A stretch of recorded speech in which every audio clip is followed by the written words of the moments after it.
Howdy, everybody, and welcome to our Sunday morning service. We are so lucky to have our hymns led today by Ivy, who will start us off with our prelude. So this one in your book is number 346, and it only has the melody, so I'm going to play a little bit of an intro and then bring us all together so we can hear what notes to start on.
Welcome to the Unitarian Universalist Church of the Brazos Valley, UUCBV, or Brazos QU for short.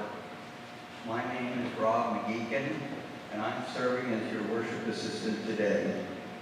We are a welcoming congregation, which means we celebrate and welcome all people of diverse sexual orientations and gender identities.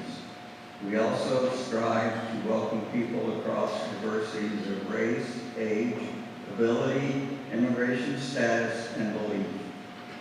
We are also a congregation working for reproductive justice. So whoever you are, wherever you have come from, wherever you are on life's journey, you are welcome here.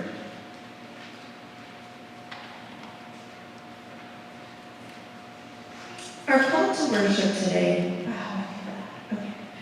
Our call to worship today is Co-Regulation by Elizabeth Mount. From our very first breath, we reach out. Co-regulation, not self-regulation, is in our nature. We find our cues from the sun and the moon, from each parent and caregiver. We find our place in this great turning planet by turning to one another. Generation to generation, we awaken to the dawn and fall asleep at the evening's end. Our life's journey is part of something greater, something simple, yet something divine. A flame cannot be lit without a spark. A life cannot begin without the air. And we cannot begin to find ourselves without love. May we reach out to one another. May we offer love and nurturing care. May we join together in celebration of the interdependence of our lives. And in this spirit, may we worship together. And I would love to invite up Rowan Lovelace to light our chalice today.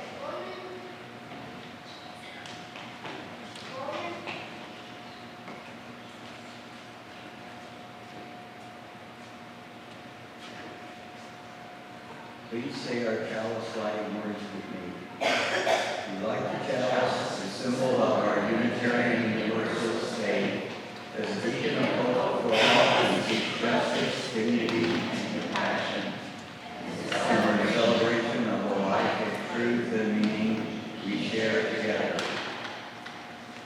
Now all please join me in saying our affirmation. Love is the spirit of this church, and service is the gift.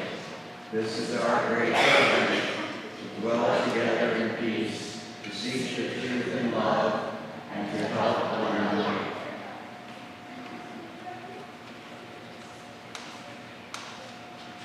As Unitarian Universalists, we believe there is a spark of the divine in every single person and being. Please take a moment to greet your neighbors around you, especially if you don't yet know each other. And we'll end this section with a chime. So go ahead and you can greet each other. Hi, it's Corey. Yeah, so I said you before.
So you might recognize me.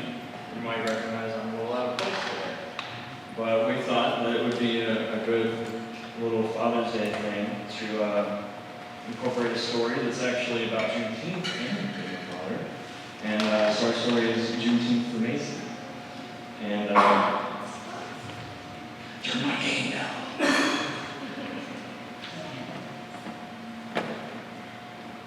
There we go. Got some tech help today. Everybody give me a hand? It feels good. I don't want so much pressure. All right, so Maisie wants to play outside, but it is too late. It's getting dark, Maisie. It's time to stay inside. Maisie wants a cookie, but it is time for bed. Not now, Lord. It's too close to bedtime. Maisie wants to stay up late, but she is too little. Bedtime is the rule, sweet girl. Why so grumpy, Sugar Bear? Asked Dad. I can't go where I want, have what I want, or do what I want, answers Maisie. Well, tomorrow you can have a celebration, says Dad. What are we celebrating? Asks Maisie. We will celebrate the day your great-great-great-grandpa Mose crossed into liberty. What? The day will be celebrated by us and many more families on a day we call Juneteenth. Dad lifts Maisie into his arms. I bet you're tired of hearing no all the time. Well, great-great-great-grandpa Mose heard no even more. Grandpa Mose worked in fields that stretched all the way to sunset. He and other enslaved people would be bone tired, but they had to keep going. Their enslavers wouldn't let them quit, but as they worked, they thought about freedom. And before they finally went to sleep at night, they prayed about freedom and made plans for change and a better future. Some slaves ran north to freedom, following a bright star in the sky. They sweat, they bled, and cried, so those cries were quieted by a single proclamation from a brave president. Grandpa Mose heard the proclamation read from the balcony of the hotel on that warm June day in Galveston, Texas. Grandpa Mose heard nothing but cheers, saw nothing but happiness, and felt nothing but pride, shared by all those around him. The cheers became dancing, dancing became celebrating, and it went on into the night. Grandpa Mose and the others had found freedom. They continued to work, but this time they were paid for their hard work. So they worked, and they saved, and they never forgot the moment they heard, the moment that changed their lives forever. But things weren't perfect. Black people still struggled to stand shoulder to shoulder with white people. They still weren't treated as equals. It wasn't easy, but they never gave up, and every year on Juneteenth, they remembered. They marched for jobs, they lobbied for schools, and the right to vote. They shouted for opportunity. And every year on Juneteenth, they celebrated and remembered. They learned, they grew, they forgave, and that's hard to do. They excelled and achieved, they became heroes. Now, sweet Lisa, it's your turn to celebrate, just like great-great-great-grandpa Mose. It's your turn, Lisa, to eat some barbecue and drink some strawberry pop. Some soup. It's your turn to celebrate. And to remember. On June 19, 1865, soldiers arrived in Galveston, Texas, announcing the end of the Civil War and the end of slavery in the United States. It was more than 2 years after President Lincoln's Emancipation Proclamation, celebrated every year on June 19th. Juneteenth commemorates the announcement of the abolition of slavery and the emancipation of black citizens throughout the entire United States.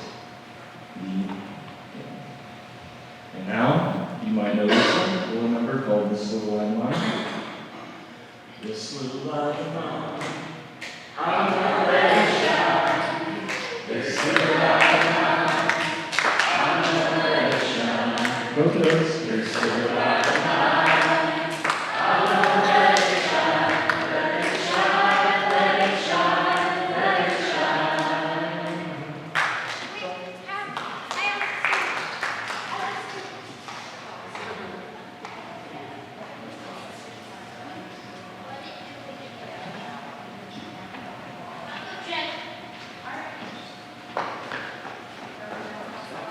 Good morning. I'm excited to be here today and share some of my thoughts on what being a father really means to me, and as I've been really thinking about what I'm going to say after Reverend Kai taught me last week, I've been thinking through well, when I think about fathers, do I share my own personal experiences? Do I share things that are philosophical? And I thought, well, when I think about fathers, one of the things that I think of the most are that they are protectors, they are providers, and they have an endless supply of dad jokes. You know, I often say that I needed to have kids so I could get my license to be a licensed professional. So, as I've been thinking though about being a father, I've been trying to think back to what in literature and movies is a strong, positive father figure role that I have that influenced me in my parenting style. And in many ways, I tend to read a lot of fantasies and novels, and almost always fiction. And the fathers in those novels tend to fall either into the trope of being reprehensible and a reason to be better, or completely sacrificial and kind of a write-off early in the story for the motivation to go on your hero's journey. I thought, well, what other stories have I read that don't have that, or that have more of a central father figure that is supportive and whose devotion to the father plays a role throughout the entire story? And so I thought back to the longest book series I have ever read. And I thought, there is a father figure in that story who has been that kind of father that I've been trying to think about. And so I want to share with you a little bit about Robert Jordan's The Wheel of Time series. And if you haven't read it, I would highly recommend it. It's an immense, long-winded story with a lot of world building that drives some people crazy, but it is truly an epic of high fantasy. So the mythology in The Wheel of Time revolves around a stereotypical struggle between the two powerful beings, the creator and the dark one. And the creator built the Wheel of Time and began weaving the pattern, which is a multi-dimensional tapestry where the lives of every person is a thread. And so in this epic saga, the creator has imprisoned the dark one so he cannot influence the wheel. Naturally, the Dark One wants nothing more than to escape, prison, dismantle the creator's work, break the wheel, end time, and destroy the pattern of life within it. And so, it's a series that is grand and epic in scale and falls into a lot of the stereotypical hero's journey style tropes that exist there. But in my personal opinion, it has one of the most enchanting opening paragraphs of any fantasy novel I've read. So I'm going to share with you those opening couple paragraphs and then delve into talking about the father figure and what his role in the story was. The wheel of time turns, and ages come and pass, leaving memories that become legend. Legend fades to myth, and even myth is long forgotten when the age that gave it birth comes again. In one age, called the third age by some, an age yet to come, an age long past, a wind rose in the mountains of mist. The wind was not the beginning. There are neither beginnings nor endings to the turning of the wheel of time, but it was a beginning. Born below the ever-cloud-capped peaks that gave mountains their name, the wind blew east, across the sandhills. And once the shore of a great ocean before the breaking of the world, down it flailed into the two rivers, into the tangled forest called the Westwood, and beat at two men walking with a cart and horse down the rock-strewn track of the quarry road. And so, remember when I said Robert Jordan was long-winded? I meant it literally and figuratively. Every book begins with a variation of these paragraphs, and it all starts with the wind and what the wind is doing. But anyway, this is Father's Day and not Geek Out About Robert Jordan Day. So, coming back to the story. Tam Althor was a blade master in a long and terrifying war who came across an enemy maiden warrior who had died giving birth to her son on a battlefield. Tam brought that baby home to a remote village he was raised in, and along with his wife, who died while quite young, tried to give the boy Rand a normal life as a shepherd, and teaching him honor, life skills, hard work and tried to give him a life as a shepherd. Unbeknownst to them both, nearly 18 years later, Rand and some of his friends would be caught up in the hero's journey of this entire storyline, where they learn that Rand is a reborn figure of prophecy, a soul bound to the wheel of time that is woven back into the pattern whenever the world needs a champion to oppose the dark one. And the story is long and perilous, and by long I mean nearly 10,000 pages across all 14 novels. And Tam's interactions as a father figure, though, are scattered very rarely throughout this book, but the impact that Tam had as a father on Rand throughout his journey was really quite large. Tam, when they do meet, is fiercely loyal and supportive. He helps Rand to deal with some of the emotional trauma and burdens that he has in his position, and to stave off the madness that's always encroaching at the edge of his journey here.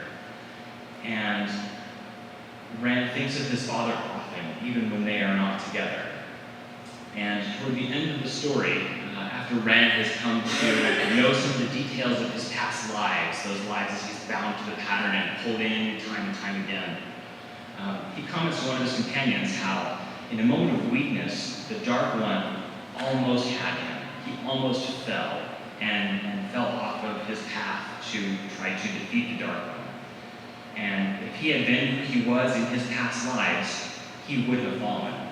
And his companion asked, what was the difference this time? His response was, this time I was raised better. And that statement is what really leaves me reflective and hopeful. Reflective in my own personal journey to fatherhood, the work that my parents, my father did in raising me, and hopeful for my two young boys, Rowan and Rory. And someday I dream that those two rambunctious, lovely children might have similar feelings, about Ivy and I. That we're not perfect parents, but we're always trying to do our best, and we love them fiercely. And so I want to just end on that note and say, maybe we all strive to do just a bit better day by day, and show those we love how much they mean to us. Happy Father's Day.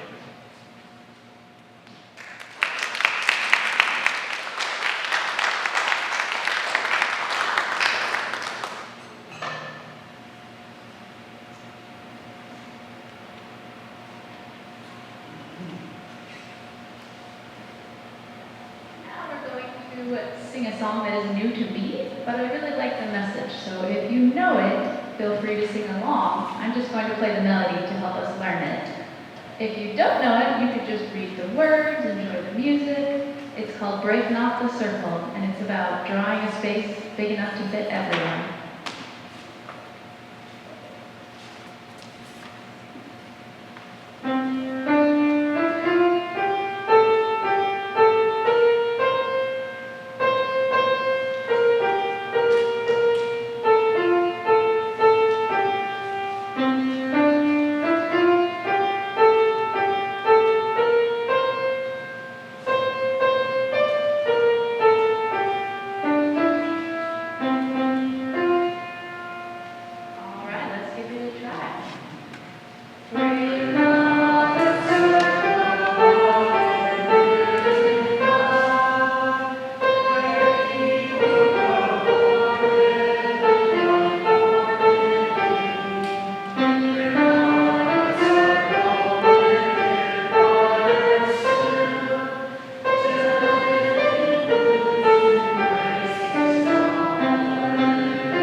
Good morning, everybody.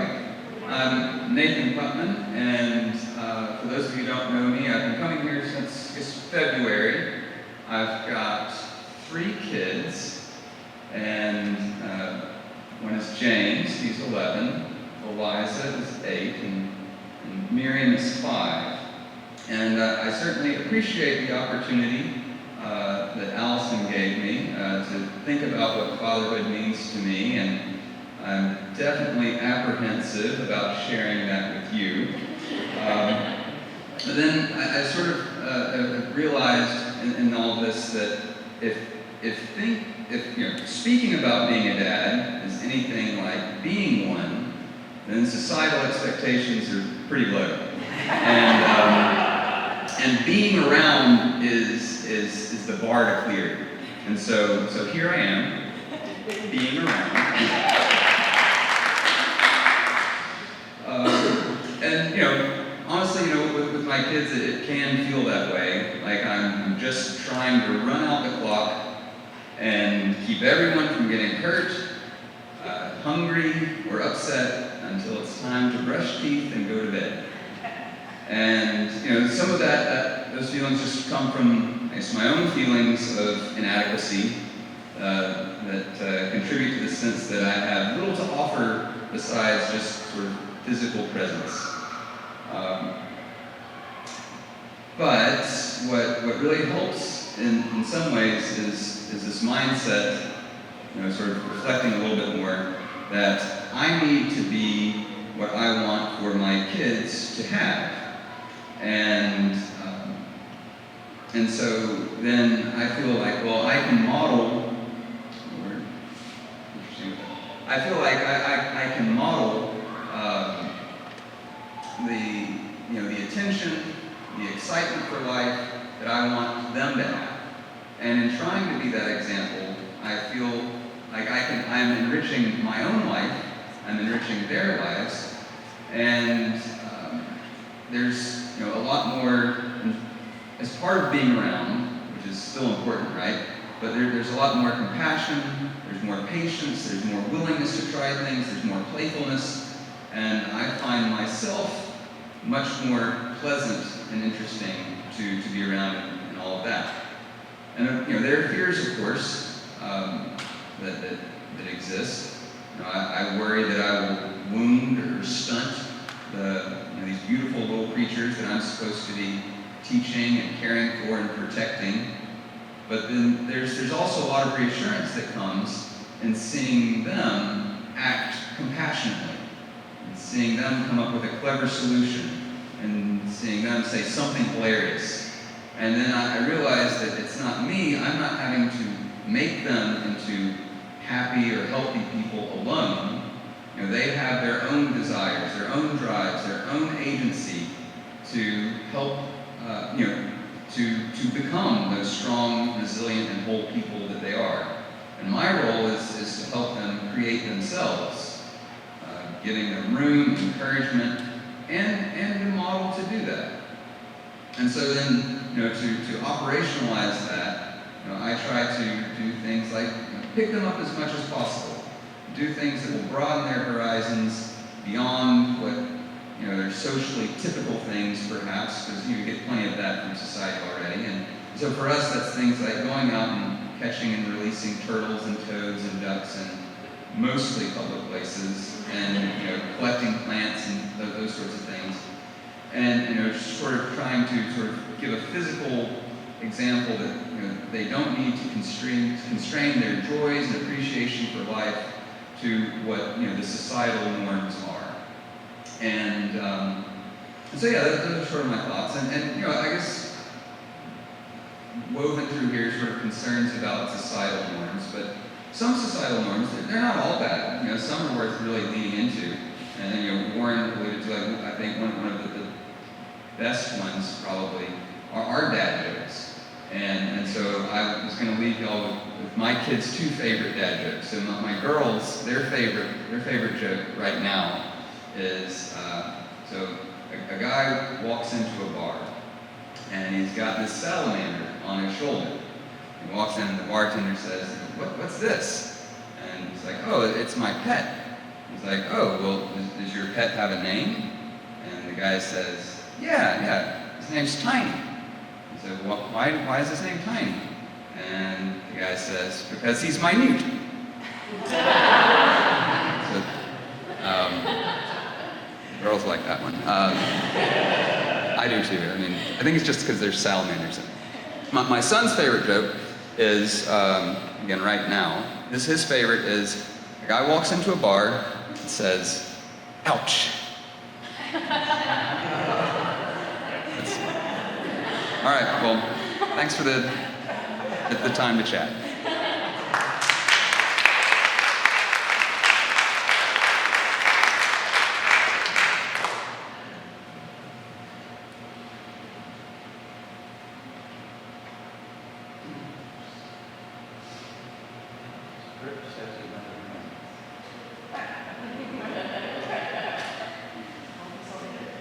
Sorry, we're still getting used to doing this on our own without Kaya.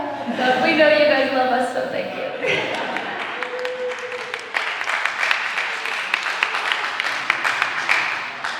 So this song, I think most people probably know, but I'll play through it once so that we can get the melody. And then, are you up for a challenge?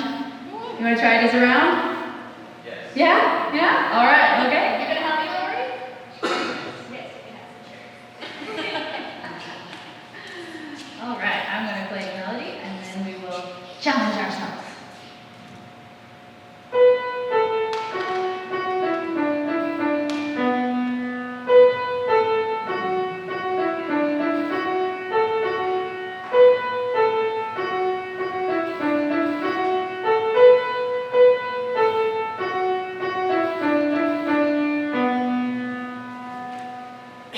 All right, got it. So we're going to break the room. I'm going to go on stage so you guys can hear me better. We'll break the room up into two sections. The first section will start singing, and then when the second one gets to will, that's when the second group comes in. When the first group. Okay. We'll give it a shot. All right, first group, you ready? I know this rose will open. I know this fear will burn away. I know my soul will unfurl its wings. I know this rose will open. All right. Yeah, okay, you guys keep going.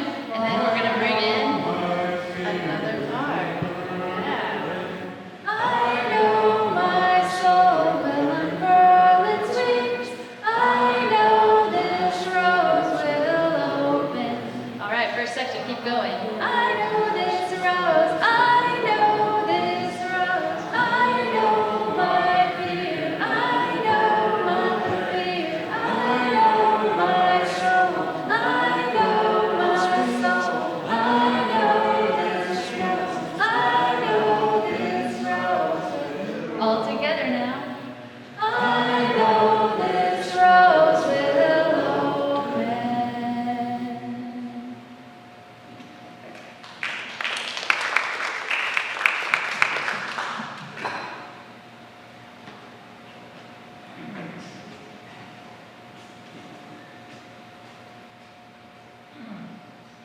Howdy, I'm Rob McGeekin again, and I'm the geezer component of this service. I just realized that this is the 73rd time I've had to celebrate Father's Day. And it has greatly progressed across my generations as I have grown up and my role in society has changed. But for me, it's more complicated than just Father's Day because my birthday is actually June 20th. So my whole life, I've had a birthday in the shadow of Father's Day. And at least I'll credit my parents they were very good about making sure to separate those celebrations and not just lump it all into one thing and, skip half of it.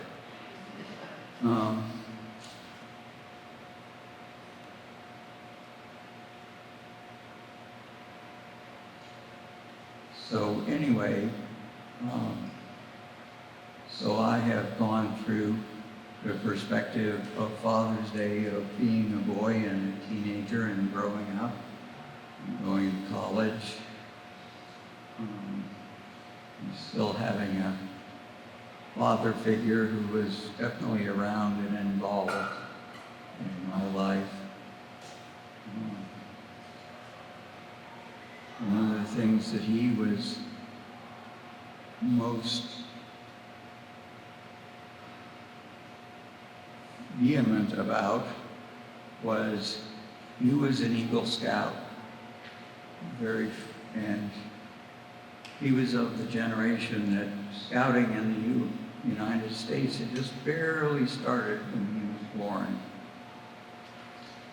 So it was a big deal to him to work his way through the ranks of scouting and become an Eagle Scout. And then he, of course, had 2 sons, and he, of course, shepherded us along our ways and encouraged us to remain in scouting and be active. And both my older brother and I were Eagle Scouts. And then I have a son, Tavis, and he also was active in scouting. He was also sort of active in the UU church here, although there was an interesting statistical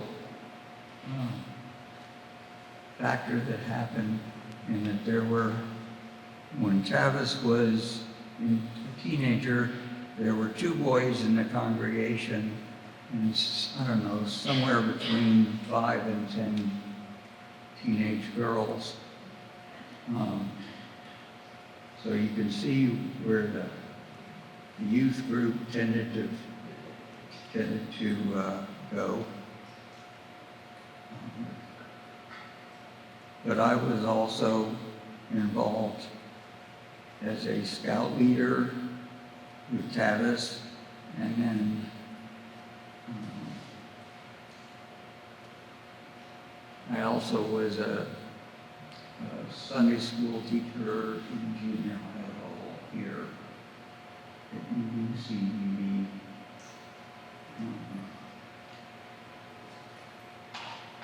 So I helped shepherd my son doing the same sorts of things that I did and enjoyed, and kept moving forward. And now I learned about 2 months ago that yes, finally, Tavis is going to become a parent, and I will become a grandfather, finally.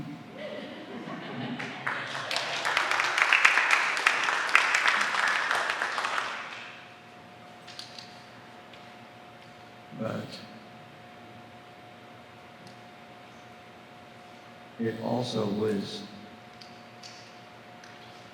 gratifying to me to watch Tavis as he grew up, and then see that even as an adult, he actually, through college, he was a music major, baritone, and he was often hired by large Episcopal churches in San Antonio that could afford to pay some of their singers.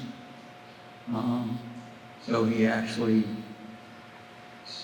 got pocket money singing as a paid singer at Episcopal churches, and I was a little afraid that he would keep on singing for other people who would pay him better than the Unitarian Church could, but no, he's been back, and now he's carried on and has been one of the youth group leaders in San Antonio.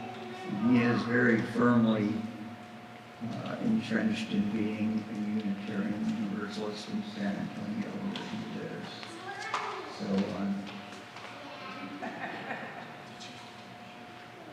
So everything seems to be progressing nicely in terms of having legacy that is carrying on my heritage.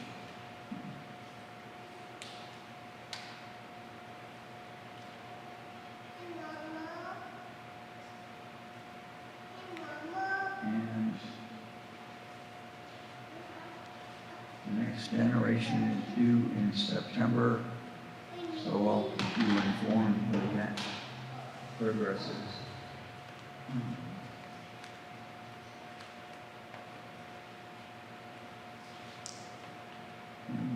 Oh, the other thing about the concatenating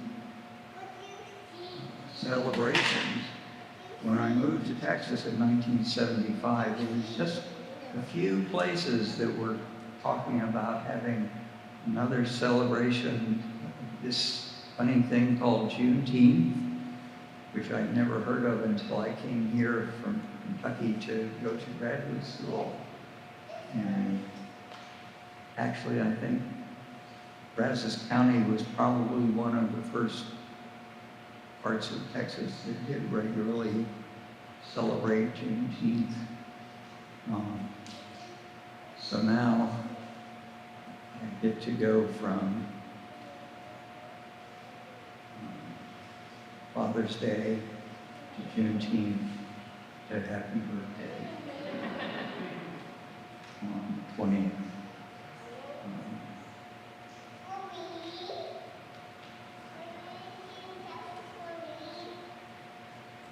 I'm very proud and glad to have been a part of this congregation and to be able to help guide our youth as they grow and mature and grow up within the church, and maybe we'll keep a bunch of UU kids around and have them be UU adults too.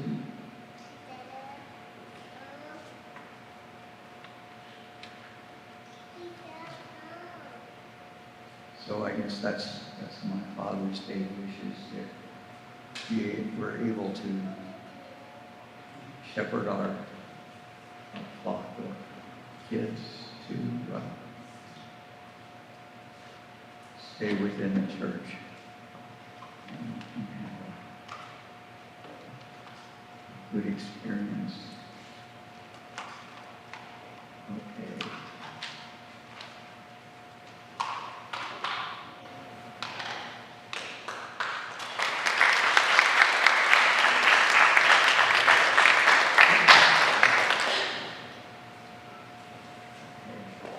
Now let an offering be taken to sustain and strengthen this place, which is sacred to so many of us, a community of memory and of hope, where we are now the keepers of the dream.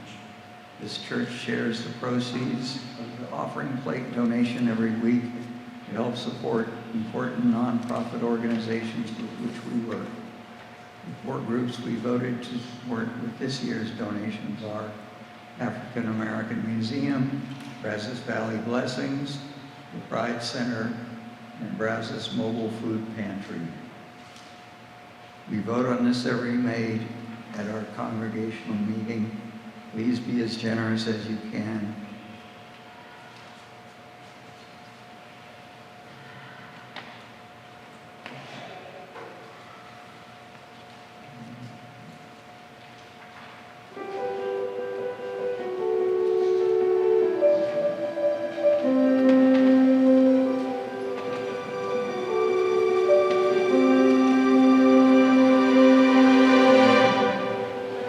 My eyes guide and see the world that's waiting.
receive and for each other.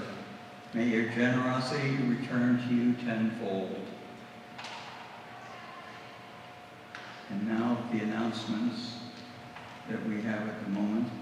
Our Whole Lives OWL Parent Information Meeting at Clara Imams Library on June 18th at 6 p.m. Please share with any parents of rising 7th to 8th graders, ages 12 to 14, who may have questions about the program. New member class is June 23rd after church. Lunch is provided. Please let Allison know if you need childcare. Brazos Hunger Solutions are meeting here June 25th at 5:30 p.m. Please come out and help work on eliminating hunger in the Brazos Valley. Dinner will be served. Yoga class is going well and is every Saturday morning here at 9 a.m. Annie DeLong, who catered the Pace Fiesta, will be offering a salad workshop here August 10th at 10:30 to noon. More soon.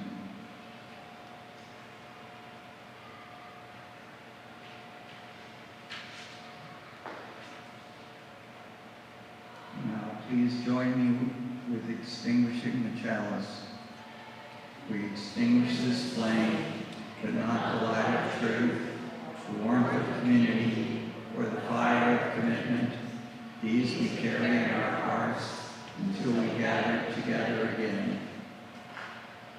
And now I have sweetness and benediction. Join me in singing our benediction. That's how we do things around here. Remember